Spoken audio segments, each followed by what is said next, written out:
Happy Monday, everybody. I hope you had an excellent Anzac weekend. Although it wasn't a long one, I'm sure you'd agree that in many respects our lives these days are just one very long weekend. If I can take a few moments of your time to tell you about a matter that will be of particular interest to those involved with Immigration Assessment Authority or IAA cases.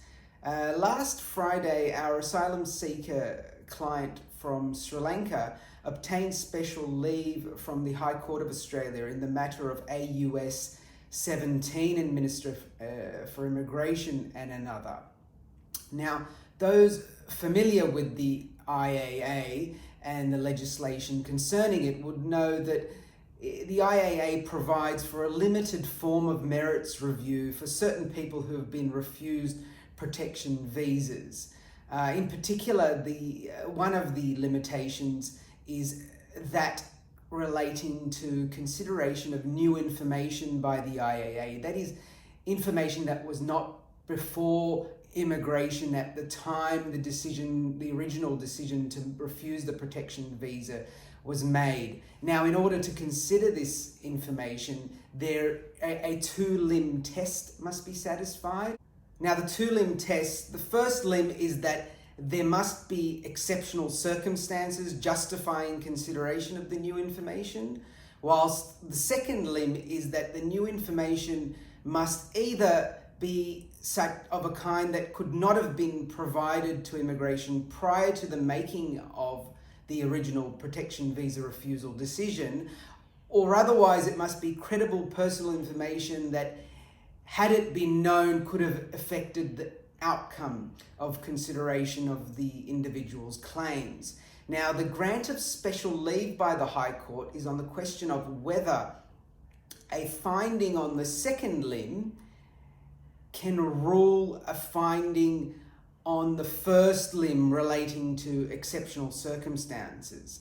Now, there's been much judicial consideration of this test. In our client's case, he obtained a decision from immigration which accepted his claims as to past events, which supported a finding that he'd be at risk of harm on return to Sri Lanka. However, a finding was made that there's no ongoing interest in him. Now, faced with this attack on his claims, our client obtained a letter from Sri Lanka which corroborated his claims and also noted that even still the army and other interested parties are interested in his whereabouts. And he obtained this letter after the making of the decision by immigration and provided it to the IAA. Now, the IAA considered that he could have provided this letter to immigration prior to the making of the protection visa refusal decision, and as such, there were no exceptional circumstances justifying consideration of the new information. Our client had some success initially in the Federal Circuit Court with His Honour Judge Driver finding that the IAA had fallen into error in treating the question of whether or not he could have provided the letter at an earlier time as decisive of whether or not there were exceptional circumstances. However, on appeal, the Minister for Immigration was successful and the Federal Court overturned Judge Driver's decision.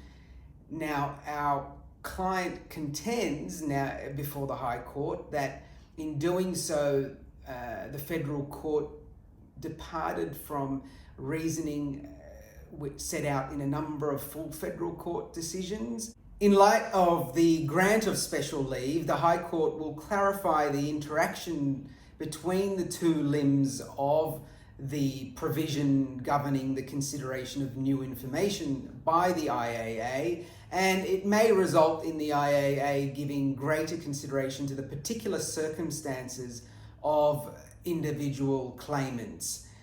You'll find a link to the transcript of the special leave hearing accompanying this video. Thank you very much for taking the time to watch, and I hope that you all keep safe.